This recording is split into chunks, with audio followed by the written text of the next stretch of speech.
क्या टूटने वाला है बीजेपी में जदयू और बीजेपी का गठबंधन? क्या फिर से बीजेपी से अलग राह चलेंगे नीतीश कुमार? लोकसभा चुनाव से पहले नीतीश कुमार का क्यों हो जाता है मोहभंग?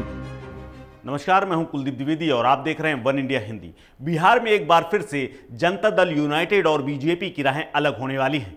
ऐसा इसलिए क्योंकि बीते कई दिनों से चल रही खींचतान पर नीतीश कुमार अब फाइनल निर्णय लेने की तरफ बढ़ रहे हैं, जिसकी सुगबुगाहट तेज हो गई है।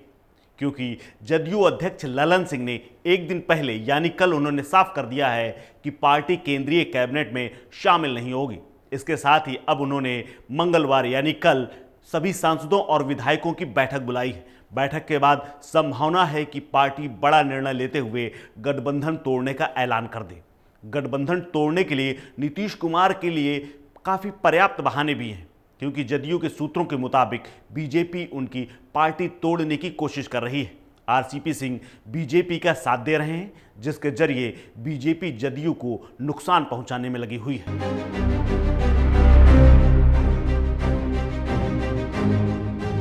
सूत्रों के अनुसार जदयू बीजेपी से अलग होने की घोषणा के बाद प्रदेश की दूसरी पार्टियों के साथ वैकल्पिक सरकार बनाने की तैयारी शुरू कर दी है।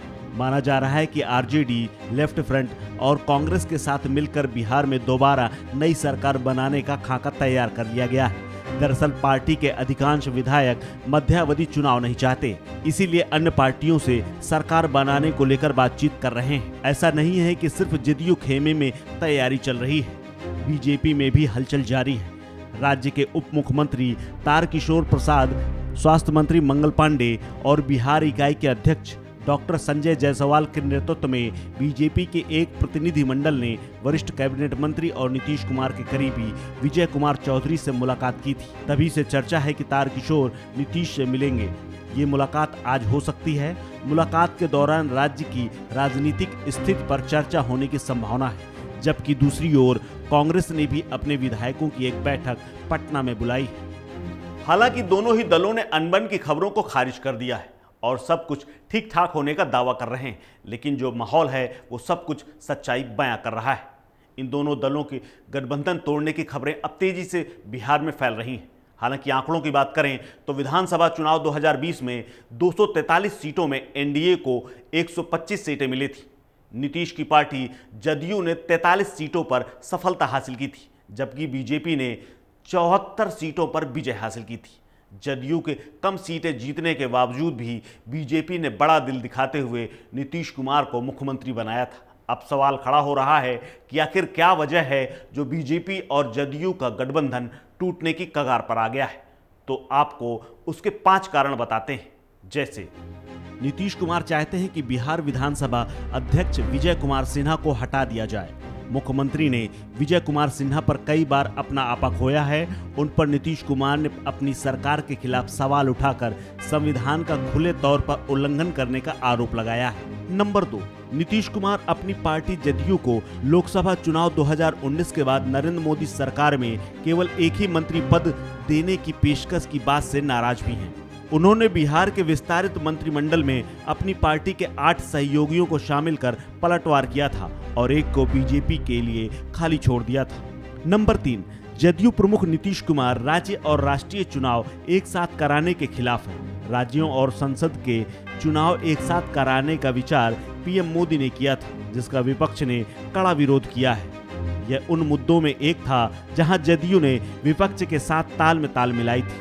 नंबर 4, सूत्रों के अनुसार नीतीश कुमार अपने मंत्रिमंडल में बीजेपी के मंत्रियों के चयन में अपनी राह यानी कि पसंद चाहते हैं। सूत्रों के मुताबिक हालांकि यह कदम गृह मंत्री अमित शाह के बिहार पर कथित पकड़ को कमजोर करने जैसा होगा, जिसे उनके करीबियों के रूप में देखा जाता है।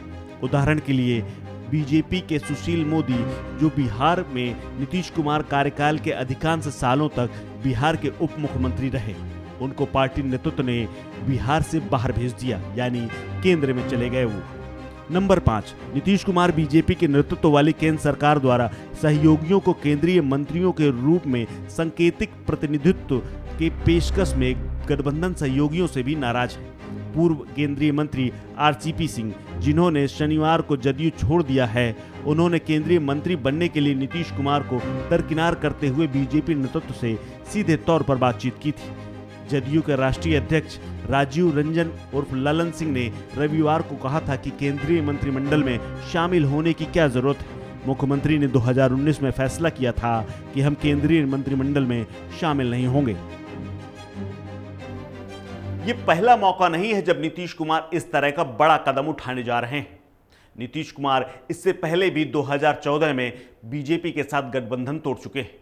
लोकसभा 2014 के चुनाव के पहले जब एनडीए ने प्रधानमंत्री पद के लिए नरेंद्र मोदी का नाम आगे बढ़ाया तो जदयू ने अपना संबंध तोड़ लिया और वो महागठबंधन के साथ आ गए। इसके बाद लोकसभा चुनाव में जदयू का प्रदर्शन बेहद निराशाजनक रहा।